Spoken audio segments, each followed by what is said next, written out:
ಸ್ನೇಹಾಲಯ ಈ ಸಂಸ್ಥೆಗೆ ಇಲ್ಲಿಗೆ ನಮಗೆ ಒಂದು ಬರುವ ಯೋಗ ಸಿಕ್ಕಿದೆ ಅಂತ ಹೇಳಬೇಕು. ಯಾಕಂದರೆ ನಮ್ಮ ವಾಲೆಯ ಸದಸ್ಯರು ಒಂದು ಒಟ್ಟು ಸೇರಿ ಒಂದು ತೀರ್ಮಾನ ಮಾಡಿ ನಮ್ಮ ಐಸಾಕ್ ಡಿಸೋಜ ಇವರು ನಮ್ಮನ್ನೊಂದು ಇಲ್ಲಿ ಜಾಗದಲ್ಲಿ ಇಂಥ ಒಂದು ವ್ಯವಸ್ಥೆಗಳು ನಡೀತದೆ ಅಂತೇಳಿ ನಮಗೆ ತಿಳಿಸಿ ನಮ್ಮ ವಾಲೆಯ ಎಲ್ಲ ಸದಸ್ಯರು ಕೂಡ ಇಂಥ ಒಂದು ಜೋಸೆಫ್ ಕ್ರಾಸ್ತರ್ ಅವರು ಸ್ನೇಹಾಲಯ ಎಂಬ ಸಂಸ್ಥೆ ಕಟ್ಟಿ ನಡೆಸ್ತಾರೆ ಎಂದು ಅದನ್ನು ನಮಗೆ ಅವರು ಹೇಳಿದ ಕಾರಣ ನಮಗೆ ಒಂದು ತಿಳಿವಳಿಕೆ ಎಲ್ಲರಿಗೂ ಗೊತ್ತಾಯಿತು. ಇಂಥ ಸಂಸ್ಥೆಯಿಂದ ನಿಜವಾದ ಒಂದು ಕ್ರೈಸ್ತರ ಅನುಯಾಯಿಯಾಗಿ ಜೋಸೆಫ್ ಕ್ರಾಸ್ತರ್ ಅವರು ಇಂಥ ಕೆಲಸವನ್ನು ಒಂದು ಮಾಡಿದ್ದಕ್ಕೆ ನಾವೆಲ್ಲರೂ ಹೆಮ್ಮೆ ಪಡಬೇಕು.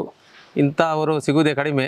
ಇಂಥ ಕೆಲಸ ಮಾಡಿದ್ದಕ್ಕೆ ಇಂಥ ಒಂದು ಸಂಸ್ಥೆಯನ್ನು ಕಟ್ಟಲಿಕ್ಕೆ ಸುಲಭದ ಕೆಲಸವಲ್ಲ. ಅಂಥ ಒಂದು ಸಂಸ್ಥೆ ಕಟ್ಟಿ ಇಂಥ ವ್ಯಕ್ತಿಗಳನ್ನು ಶೋಷಣೆಗೆ ಒಳಪಟ್ಟ ವ್ಯಕ್ತಿಗಳನ್ನು ಒಂದು ಸಮಾಜದ ಒಳ್ಳೆಯ ರೀತಿಯಲ್ಲಿ ಒಂದು ಪ್ರಜೆಗಳನ್ನಾಗಿ ಅವರಿಗೆ ವ್ಯವಸ್ಥೆ ಮಾಡುವ ಇಂಥ ಒಂದು ಕಾರ್ಯಕ್ರಮ ಕೊಟ್ಟ ನಮ್ಮ ಜೋಸೆಫ್ ಕ್ರಾಸ್ತರ್ ಇವರಿಗೆ ನಾನು ನಮ್ಮ Saint Anthony ward Saint Bridget's Sullia ಇದರ ಗುರುಕಾರರಾಗಿ ಅಭಿನಂದನೆ ಮತ್ತು ಧನ್ಯವಾದ ಸಲ್ಲಿಸ್ತೇನೆ. ನಾವು ಸುಳ್ಯ ಚರ್ಚ್ ಸಂತ ಅಂತೋನಿ 2ನೇ ವಾಳೆಯ ನಾವೆಲ್ಲರೂ ಸದಸ್ಯರುಗಳು ಮತ್ತು ಗುರುಕಾರ ಪ್ರತಿನಿಧಿ ಎಲ್ಲರೂ ಬಂದು ಒಂದು ಸಮುದಾಯ ಸಭೆಯಲ್ಲಿ ನಾವು ಇಲ್ಲಿಗೆ ಪಿಕ್ನಿಕ್ ಹೋಗೋದು ಅಂತ ಒಂದು ತೀರ್ಮಾನ ಮಾಡಿದ್ದೆವು. ಆಗ ನಾವು ಪಿಕ್ನಿಕ್ ಹೇಳಿದಾಗ ನಮ್ಮ ಇಸಾಕ್ನವರು ಹೇಳಿದರು, ಸ್ನೇಹಾಲಯಕ್ಕೆ ಹೋಗಿ ಒಮ್ಮೆ ಎಲ್ಲರನ್ನು ಭೇಟಿ ಮಾಡಿ ಬರುವ ಅಂತ ಹೇಳಿದರು.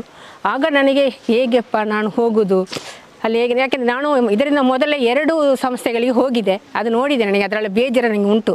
ಹಾಗೆ ಹೇಗೆ ಸುಮ್ಮನೆ ಹೋಗೋದು ಕಷ್ಟ ಆಗ್ತದೆ ಅಂತೇಳಿ ನಾನು ಆಗಲೇ ಗ್ರಹಿಸಿದೆ.